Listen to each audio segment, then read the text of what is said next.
com amor. Não importa de onde você vem ou que língua você fala, todo ser humano entende esse sentimento, mesmo que não seja de forma romântica. Claro que a ideia de romance já surgiu há muito tempo. Os primeiros vestígios de comédia romântica você já consegue ver na época mesmo de Shakespeare. E claro que nem todo romance é também comédia, o drama é forte em alguns casos. Mas independente do gênero, a gente sempre está interessado em ver duas pessoas se apaixonarem, porque esse conceito de conexão prende a sua atenção. Por isso, oi, meu nome é Natália, eu sou apaixonada por filmes e também pelo amor, e hoje eu tô aqui pra te contar 8 comédias românticas que você não viu, mas provavelmente deveria. Nada de falar sobre os mega conhecidos tipo Titanic e Dirty Dancing. É claro que tem uma razão pela qual eles são tão conhecidos assim, eles são muito bons, mas tem comédias românticas também e outros tipos de filmes de romance que são igualmente bons e foram completamente passando por baixo do radar do público. Hoje eu tô aqui pra dar jus a eles e falar que você deveria assistir. Já que eu falei sobre o nosso caro Shakespeare, por que não começar falando sobre um filme que é baseado naquilo que provavelmente é uma das histórias mais conhecidas dele, se não a mais conhecida? Romeu e Julieta não é novidade pra ninguém, isso é fato. Todo mundo aqui sabe que é uma das maiores tragédias já contadas, então você vai começar o filme já sabendo como vai terminar. Mas o fato é que assistir um filme nunca deveria ser sobre o final, mas sempre sobre a jornada. E esse filme é uma jornada que super vale a pena e é super divertido de se assistir. Eu plenamente recomendo, e é claro que eu já sabia que o casal não ia ter um final feliz.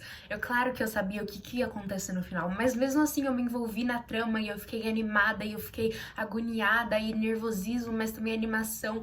Todos os sentimentos possíveis com a história. Toda a vibe do filme é algo divertido, com uma mistura de clássico com algo mais contemporâneo. Você vai se divertir assistindo e tem essas falas que são icônicas e super marcantes. E é claro que assistir o DiCaprio novinho também é uma das grandes vantagens do filme, se não a maior. Mudando completamente para uma vibe de comédia romântica atual, The Broken Hearts Gallery nos traz dois personagens que são imperfeitos e têm problemáticas da sua própria personalidade, mas que por meio de inicialmente uma amizade, eventualmente um relacionamento, fazem um ou outro melhor e são mais felizes um do lado do outro. E eu acho super importante dar valor para essas histórias que começam com uma amizade antes de ser amor, porque é claro que histórias sobre amor à primeira vista são super divertidas de assistir, mexem com o meu coração, mas essas histórias onde começa com uma amizade é sempre mais realístico e sempre traz para um relacionamento mais saudável na vida real. A gente acompanha a história da Lucy, que trabalha numa galeria de arte, e ela também coleciona mementos de relacionamentos passados que fazem ela lembrar dessas relações. Numa tentativa de seguir em frente após ela ter outro relacionamento frustrado, ela começa a iniciativa da Galeria de Corações Partidos, onde as pessoas podem vir deixar um objeto de um relacionamento passado que elas seguraram por todos esses tempos, e elas podem desabafar sobre isso por meio do vídeo que elas acabam sendo postados no Instagram da galeria, e elas podem deixar o objeto lá para conseguir seguir em frente de uma forma mais leve. O conceito da galeria é incrível e a gente também tem o par romântico da Lucy e o Nick, que tá tentando abrir o hotel dele, e os dois vão ter que juntar forças para conseguirem se ajudar e os dois conseguirem ter os sonhos realizados. Um casal com forte química, uma história super divertida com um conceito interessante e um cast secundário divertidíssimo são 3 pontos muito importantes para você se lembrar quando você for sair daqui e escolher um filme de romance para assistir. Romances LGBT existem e são incríveis. O filme dessa vez que eu tô falando é The Thing About Harry, mas eu acho super importante citar que tem muito filme LGBT muito bom por aí, e você não precisa ser LGBT para apreciar uma história de romance entre duas pessoas do mesmo sexo ou duas pessoas da comunidade, da mesma forma como tem muita gente LGBT que assiste filme hétero e ainda consegue curtir. Eu adoro o fato de que a indústria tá finalmente mudando aos pouquinhos e a gente tá conseguindo ter mais representatividade com histórias, e eu acho isso super importante, algo que com certeza tem que se manter nos próximos anos. E a gente ainda tem mais um representante de casal do mesmo gênero nessa lista, então fica aí mais um pouquinho. Eu vou ser sincera com vocês, The Thing About Harry é um filme que me pegou de surpresa. Eu fui assistir porque é filme de romance, e filme de romance, seja bom ou ruim, eu tô lá querendo assistir, mas também porque esse fofo aqui, Jake Borelli, é um ator que faz Grey's Anatomy, e ele me fez me apaixonar pelo personagem dele em Grey's Anatomy, que também é um homem gay, então eu super recomendo se você quiser ver mais do ator. Mas o filme em si também faz um papel incrível e eu super amo esse filme, sério. Eu fui assistir dando 0 de moral, mas saí de lá completamente apaixonada pela história. A história me surpreendeu ao ser tão realística e bem desenvolvida, e ao mesmo tempo não cair no clichê de sempre falar sobre os mesmos assuntos no quesito de comunidade LGBT. A gente é muito mais do que só sair do armário, a gente é muito mais do que só os preconceitos que sofre, a gente tem direito a ter essas histórias mais fofinhas também. E ele faz tudo isso de ser uma história realística sem perder aquela boa sensação de comédia romântica, de que tudo bom vai acontecer no final e tudo vai dar certo e vai ficar bem, porque é esse tipo de filme que você assiste pra te dar conforto. Então você me pergunta, mas afinal, Natália, você tá falando tão bem do filme e não falou o que o filme é sobre. Calma, deixa eu te explicar. É simples, bem premissa de fanfic, dois inimigos de ensino médio anos depois vão ter que fazer uma viagem de carro juntos e passar horas sozinhos. Começa tudo aí, mas depois a gente tem encontros e desencontros onde a gente vê a história dos dois se formarem. Harry e Sam se tornaram os meus bebês depois desse filme, eu amo eles demais e vou proteger eles até meu último suspiro. Lésbicas, mas no Natal. Fala sério, maravilhoso! Melhor ainda quando você descobre o fato de que tem a Mackenzie Davis e a minha amada Kristen Stewart como as personagens principais. Pequena eu assistindo Crepúsculo nunca teria imaginado de que eu acabaria apaixonada pela Bella e pelo Edward alguns anos mais tarde. De qualquer forma, antes que eu me perca nas minhas paixonites de espectadora, vamos voltar pro foco sobre o que é o filme. Happiest Season é a história sobre o casal Abby e Harper, onde a Abby já saiu do armário enquanto a Harper não.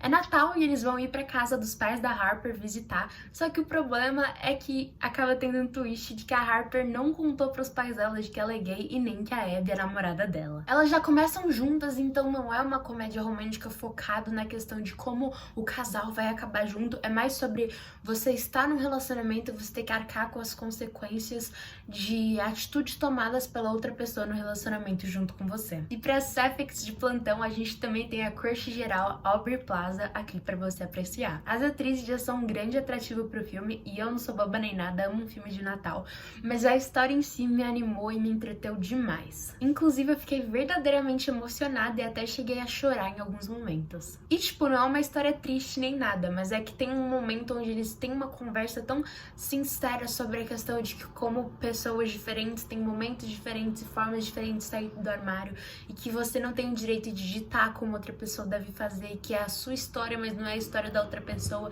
que cada um tem sua história, suas circunstâncias e tudo mais. E eu achei que foi um diálogo super importante de ser tido e eu achei que foi super bonito de assistir isso no filme. E claro, hoje em dia a gente tem muitas discussões na comunidade LGBT sobre como se a gente ainda precisa dessas histórias sobre sair do armário, se é realmente uma boa representação ou se é mais pro público hétero do que pra gente mesmo, mas eu particularmente achei algo muito emocionante de se ver e eu acho que foi tratado de uma forma muito boa.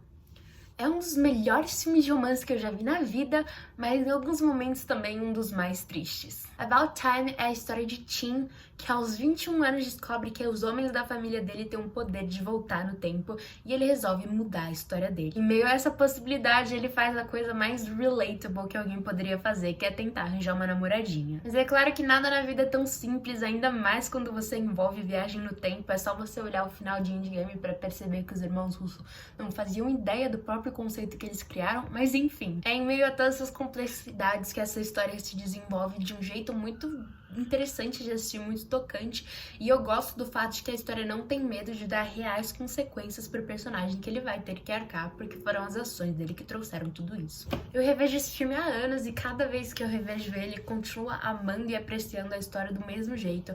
É realmente muito boa. E pelo menos na minha visão, ele é muito mais que só um bom filme de romance, eu acho que ele é um bom filme em geral. Claro que não perfeito, mas ainda assim eu acho que ele merece ser apreciado pelo público. O que a gente consegue ver nas notas deles em sites como Rotten Tomatoes. E claro que a presença da Rachel McAdams e da Margot Robbie deixa tudo melhor.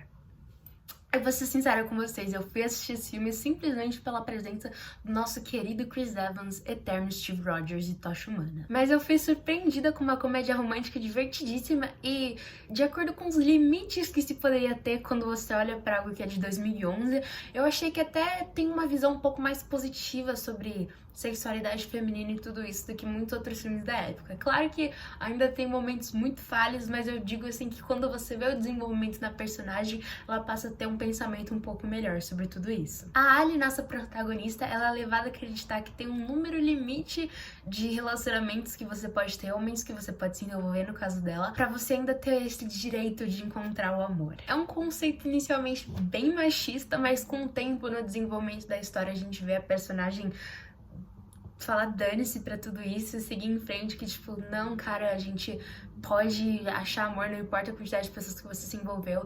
E ela chega a se envolver com mais um cara que tecnicamente na lista pra ela passaria da quantidade de números e era tipo a combinação perfeita pra ela, e os dois também começaram na amizade e acabaram ficando juntos e os dois fazem um ao outro melhor sem mudar uma ou outra. Eu acho a história deles super fofinhas. A atuação é hilária, principalmente do Chris Evans, que tá ótimo no papel, mas a Anna Faris também tá muito boa e tem momentos muito engraçados na história.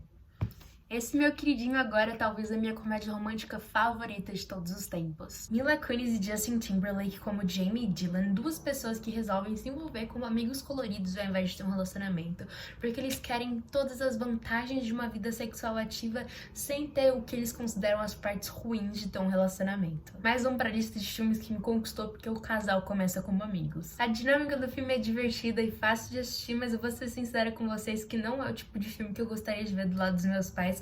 Não porque tem nada explícito, mas é só porque realmente tem muitas cenas onde eles estão na cama e eu particularmente não ia querer ver perto dos meus pais. Então, sem julgamento, senta com uma pipoca e vai lá assistir esse filme que representa pessoas imperfeitas e relacionamentos imperfeitos que ainda assim conseguem achar o amor e conseguem ter uma história bonita. Vocês estão percebendo esse meu apreço por filmes com pessoas imperfeitas e relacionamentos mais realísticos que não começam do nada? É meu bebezinho. Por último, mas não menos importante, a gente tem um dos filmes mais antigos dessa lista. How to Lose a Guy in 10 Days é a história de duas pessoas. Ben, um executivo de marketing que tá tentando conseguir o projeto dos sonhos dele no trabalho, mas para isso ele vai ter que conquistar uma mulher em 10 dias e fazer ela se apaixonar por ele por causa de uma aposta com um dos colegas de trabalho dele. Isso em contraponto com a nossa personagem Andy, feita pela amada Kate Hudson, que ela escreve artigos de jornal e um dos artigos dela é sobre como perder um cara em 10 dias, que fala sobre erros que mulheres muitas vezes cometem e acabam fazendo o cara se afastar e coisa do tipo, porque ela fala dessa coluna de relacionamentos no momento, e ela resolve que vai testar essa tese dela na prática, se relacionando com o cara e usando essas técnicas todas em 10 dias, de propósito pra fazer ele desistir dela. Interessante, né? E é claro que é um bom twist em história romântica, afinal a gente tá sempre acostumado a ver o casal claramente ter interesse um no outro, ou pelo menos ser inimigos no início. Então esse conceito de que os dois estão tentando meio que fingir esse relacionamento, um querendo que o relacionamento dê certo do lado dela e o outro querendo que dê errado do lado dele, eu acho super interessante de assistir, super divertido. Não é um filme que eu vi mais nova, é um filme que realmente eu só fui encontrar na Netflix anos depois, mas é um filme até que muito conhecido da época e realmente assim é muito gostosinho de assistir. E é claro que, como toda boa e velha comédia romântica, mesmo em meio a todos esses devaneios dos dois, um tentando terminar o relacionamento e a outra tentando fazer o outro se apaixonar, eles vão acabar se apaixonando de verdade. Tem cenas super icônicas e super legais de assistir e eu recomendo demais esse filme. Afinal, se tem uma coisa que comédias românticas são, é conforto.